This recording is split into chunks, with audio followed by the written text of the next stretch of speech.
Hey guys, Craig here with Horror Junkies of Utah.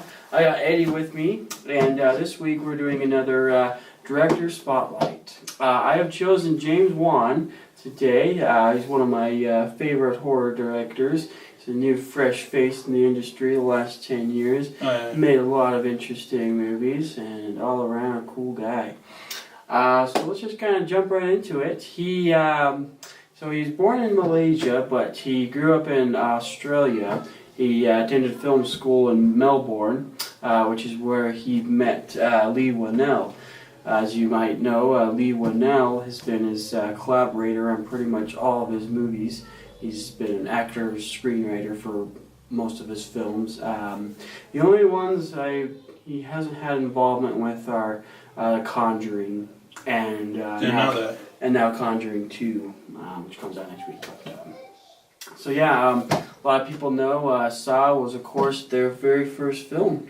They kind of came up with the idea in college, and they were like, they didn't have a lot of money, and they're like, oh, we got to think of an idea that doesn't require a lot of money, and we only have one room to shoot in. They're like, all right, let's come up with a movie that the whole thing takes place in one room. Yeah, you gotta use your resources that you have, you know? Yeah, that's how it is with a lot of people in their first movies.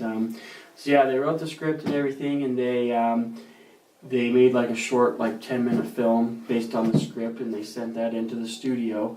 Awesome. And it got greenlit, and they're like, the studio's like, let's do it. They only gave them like $1 million to make it, which is pretty small for. Pretty small budget, but I mean, they made it happen. Yeah, and obviously, Saw just boomed, and it's been the second highest grossing horror franchise in history, behind Friday the 13th. So, yeah, it's a really cool movie. What's your favorite part about that movie? What makes you like that one? The Saw movies? Mm-hmm. Just the overall, the doll, Jigsaw. I mean, overall, the movie is really great. I love how they played on people and let them give choice on either they can live or die. Mm-hmm. It talks about morals. I mean, overall, it's a great movie, great effects. And for the budget they had, I mean, it was incredible what they did with it. Mm-hmm. The whole setup in the bathroom with the guy in the middle, and then the one guy's chained up here and the other guy's chained up here, and weird things start happening. They're like, what's going on here? I mean, the Saw movies, the first one was awesome, and it's the Friday the 13th of the 2000s, It spawned a whole bunch of sequels, made tons of money, and then then you have it where it put the name of torture porn in, which, like you said, James Wan wasn't happy about that. But, I mean, it put torture porn in the spotlight. That's for sure. What did you like about it, Craig? Pretty much everything you said. It's a really original idea, the Saw is definitely a one of a kind, Not very many movies like it. Well, there probably are now, but they are obviously rip-offs of it. But yeah, for the time, it was a pretty unique and creative movie, and I love the story. Definitely. I love the character Jigsaw, and it's a good movie. So after he made Saw, the next one they made immediately after was called Dead Silence.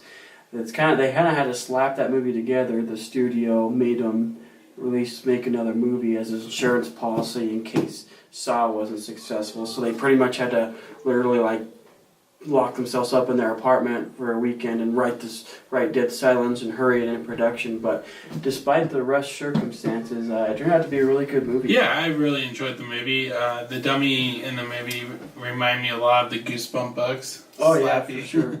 So, I mean, I thought it was a really great movie. Yeah, the tone and everything of it. I like the atmosphere and then the twist ending.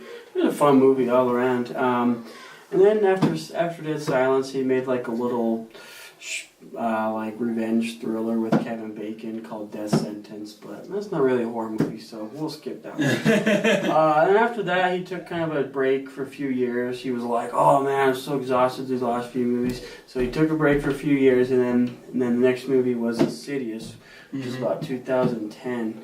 And, Insidious 1 and 2, those are a couple of my favorite James Wan movies. I really like the concept of them. I really like the whole imagination behind the further. You know, Oh yeah.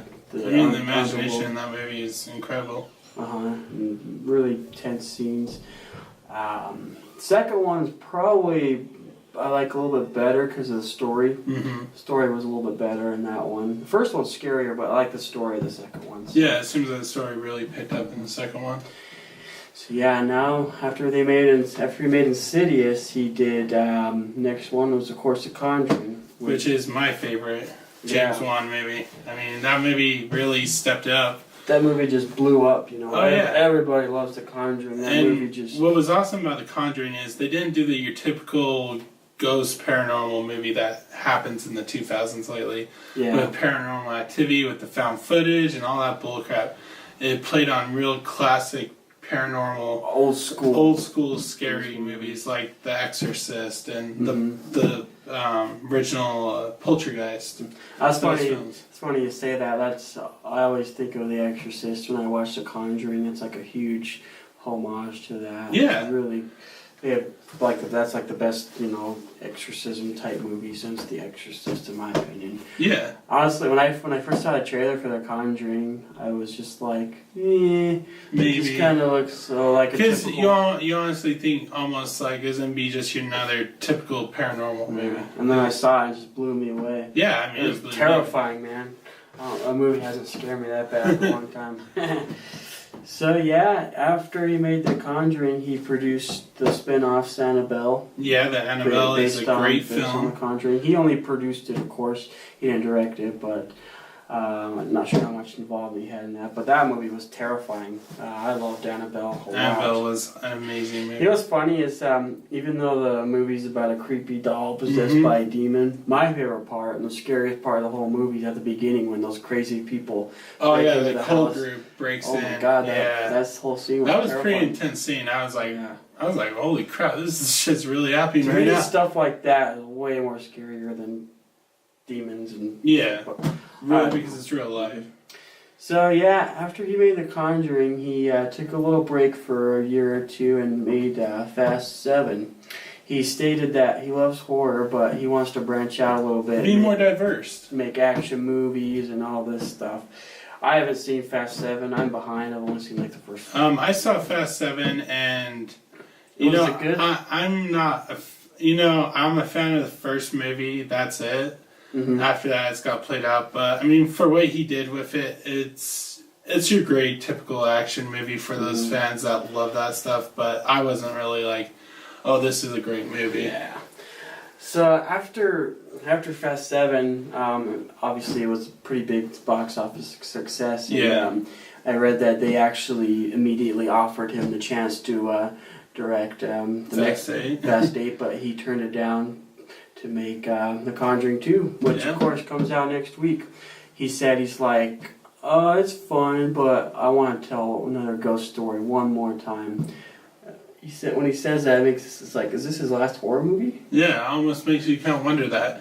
One more time. Yeah, that's kind of. So I think The Conjuring 2 has very good potential to be another great success to the first Conjuring. Yeah, so as you might not know, The Conjuring 2, it's another chapter of the Warren files. This one's about a haunting in England, and looks like another good little classic James Wan movie. Oh, yeah. I'm excited.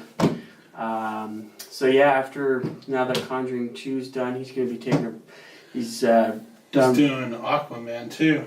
Yeah, that one's scheduled for 2018. Yeah. It's quite a ways away. So, I mean, James Wan, he has a pretty diverse career. I mean, he just hasn't done horror movies. I mean, that's his bread and butter, but he has done other movies like Death Sentence, Dream House, a few others. Yeah, so did you know he's producing they're doing a Mortal Kombat remake, really? Reboot. I didn't know that. He's producing that. So between the Mortal Kombat reboot and Aquaman, he's a busy man. He's got a couple horror movies that he's producing. One that's actually out soon or right now, Lights Out. Do you know? Have you seen I haven't heard about that one. That one looks pretty cool.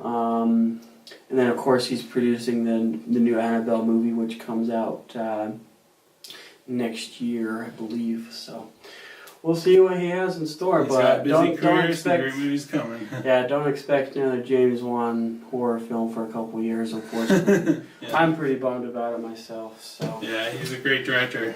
Yeah. Anything else you want to add about James No, Wan? we've pretty much covered everything. Definitely let us guys know in the comments below what James Wan movie is your favorite, and what do you think as him as a director. And shit. That's fine. We can add the closing part. You want to close it? Nope, I've never done that.